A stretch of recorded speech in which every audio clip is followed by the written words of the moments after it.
Apa kabarmu hari ini? Sudahkah kamu mendapatkan pengumuman seleksi? Jika sudah, selamat atas keberhasilanmu.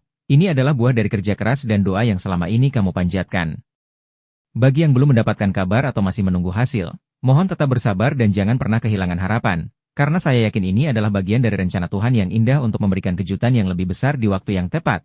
Dan percayalah bahwa setiap langkahmu sedang dipersiapkan untuk hal terbaik yang akan datang. Tetap semangat dan teruslah percaya bahwa usaha dan doa tidak akan mengkhianati hasil.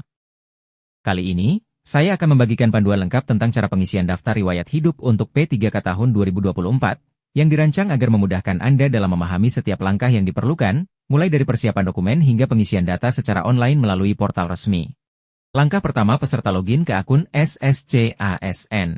Setelah peserta berhasil login, akan ditampilkan halaman yang berisi pengumuman lulus atau tidak lulus. Jika peserta dinyatakan lulus, maka akan muncul drop-down list untuk memilih apakah peserta ingin melanjutkan ke pengisian DRH dan pemberkasan atau ingin mengundurkan diri. Klik ya, dan Anda akan diarahkan ke halaman ini. Langkah pertama adalah pengisian data perorangan, yang berisikan biodata calon ASN. Kolom yang ditandai bintang merah adalah wajib diisi.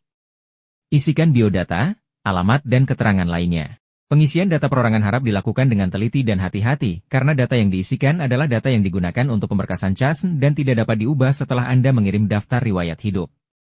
Isilah bagian formulir yang wajib diisi pada bagian silahkan lengkapi data Anda, ditandai dengan tanda bintang.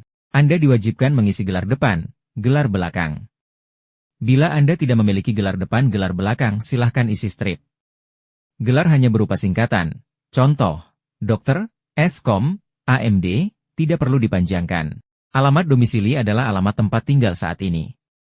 Bila nama kecamatan dan kelurahan Anda tidak terdaftar dalam pilihan, maka pilih lainnya, lalu ketikkan nama kecamatan dan kelurahan tersebut di kolom di bawahnya.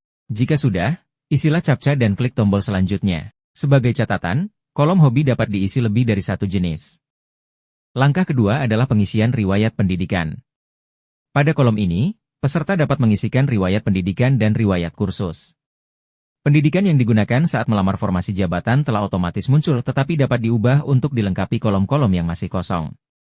Apabila ingin mengubah data riwayat pendidikan, klik tombol ubah pada riwayat pendidikan yang ingin dihapus, kemudian silahkan ubah data. Setelah itu, klik tombol simpan untuk menyimpan perubahan data yang telah dilakukan. Perlu diketahui bahwa peserta tidak dapat menambahkan pendidikan lain yang setingkat dengan pendidikan yang digunakan untuk melamar, atau pendidikan yang setingkat lebih tinggi. Tambahkan pula pendidikan peserta sejak sekolah dasar, menengah dan atas dengan mengklik tombol tambah pendidikan. Berikut ini adalah ketentuan pengisian data riwayat pendidikan dan kursus pelatihan, yaitu isilah riwayat pendidikan dengan riwayat pendidikan formal, mulai dari SD, Anda. Untuk tingkat pendidikan SD, SMP, SMA masukkan jurusan, di sekolah dasar SLTP, SMP, SLTA, SMA, DSB, sesuai nomenklatur jenis sekolah di ijazah. Untuk tingkat pendidikan SMK, masukkan nama jurusan SMK. Untuk tingkat pendidikan perguruan tinggi, masukkan nama prodi jurusan yang sesuai dengan ijazah.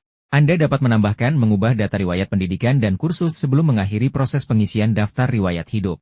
Jika sudah selesai mengisi data riwayat pendidikan dan kursus, klik tombol "List" selanjutnya. Gelar depan dan gelar belakang adalah gelar yang Anda dapat setelah menempuh pendidikan tersebut. Selanjutnya adalah pengisian riwayat kursus.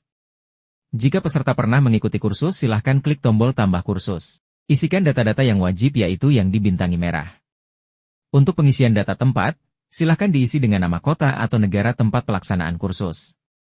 Jenis kursus telah tersedia. Peserta hanya dapat mengisikan jenis kursus yang telah terdaftar. Langkah ketiga adalah pengisian riwayat pekerjaan. Di halaman ini peserta diwajibkan mengisi riwayat pekerjaan, jika ada, penghargaan, jika ada, dan prestasi, jika ada.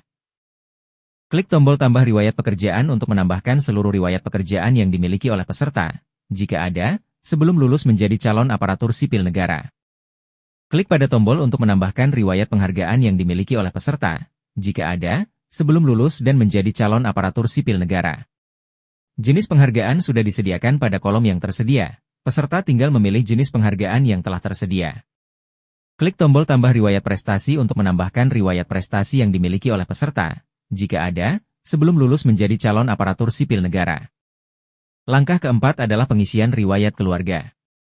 Di halaman ini peserta diwajibkan untuk mengisi seluruh anggota keluarga di antaranya pasangan, istri suami, anak, orang tua kandung, bapak dan ibu, saudara kandung, kakak dan adik, dan mertua, bapak dan ibu. Klik tombol untuk menambahkan data pasangan pada riwayat istri suami. Silahkan isikan kolom-kolom yang diberi tanda bintang, wajib diisi secara lengkap. Setelah selesai, klik simpan. Klik tombol untuk menambahkan data anak. Silahkan isikan kolom-kolom yang diberi tanda bintang, wajib diisi secara lengkap. Form isian ini berlaku sama untuk inputan pada data orang tua kandung, bapak dan ibu, saudara kandung, kakak dan adik, dan mertua, bapak dan ibu. Setelah selesai, klik simpan. Langkah kelima adalah pengisian organisasi. Di halaman ini peserta diwajibkan mengisi riwayat organisasi, jika ada, dan mengisikan data lain-lain yang dibutuhkan dalam proses pemberkasan calon aparatur sipil negara sesuai dengan petunjuk pengisian data keterangan lainnya yang ada pada box berwarna kuning. Setelah diisi, jika ada, selanjutnya isi captcha kemudian klik selanjutnya. Langkah keenam adalah unggah dokumen.